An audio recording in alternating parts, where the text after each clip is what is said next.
Hi everybody, how are you? You ever notice that when juries come back in big cases that people wonder how in the heck did they get to that verdict? Keep in mind that most people don't sit throughout an entire trial other than a jury, and they don't hear all the law read to the jury. So I was thinking about the ghost ship case. I'm going to read to you today the jury instruction that the judge, at least I'll read it in part, is going to read to the jury. So at least you get a handle on what the government has to prove for a jury to bring back a guilty verdict. 36 counts of manslaughter against Almena and Alameda. All right, manslaughter. The defendant is charged in the 36 counts with involuntary manslaughter. To prove the defendant guilty, the people must prove that 1. The defendant committed a crime or a lawful act in an unlawful manner.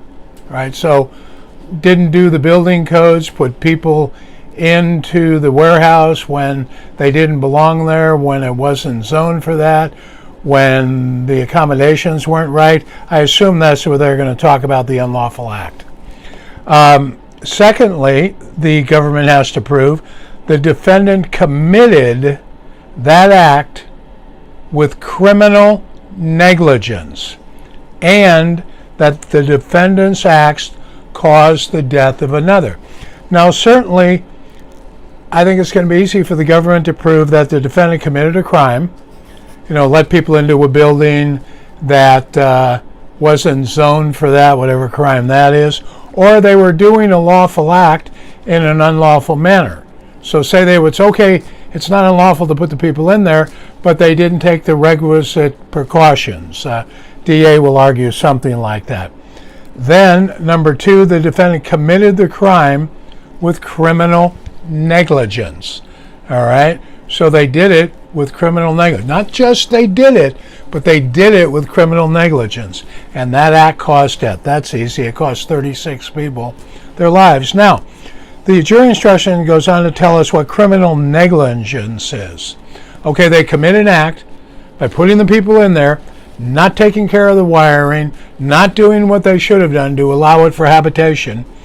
Was that criminal negligence? Criminal negligence, and the judge will read this, involves more than ordinary carelessness, inattention, or mistaken judgment. A person acts with criminal negligence when 1. He or she acts in a reckless way that creates a high risk of death or great bodily injury. Did what Almena and Harris did create a high risk of death or great bodily injury? And for criminal negligence, a reasonable person would have known that acting in that way would create such a risk. That's the manslaughter instruction. So you can see it can be argued all sorts of ways. And I'm telling you, all the people that get on the stand, and the DA's put them on so far, the government, where they go, did you feel safe in the building? Did you feel like maybe you were going to burn to death there, or were you real comfortable there? No, we're real comfortable there.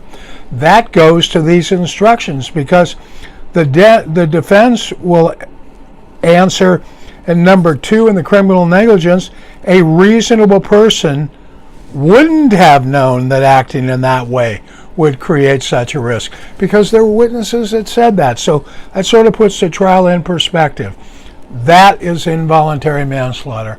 Now I'll go over it with you again in another segment so you understand it, but at least you'll be able to understand the law and be able to put it with the facts of this case to see what verdict you come to. All right, see you next time. Remember, all it takes is all you got.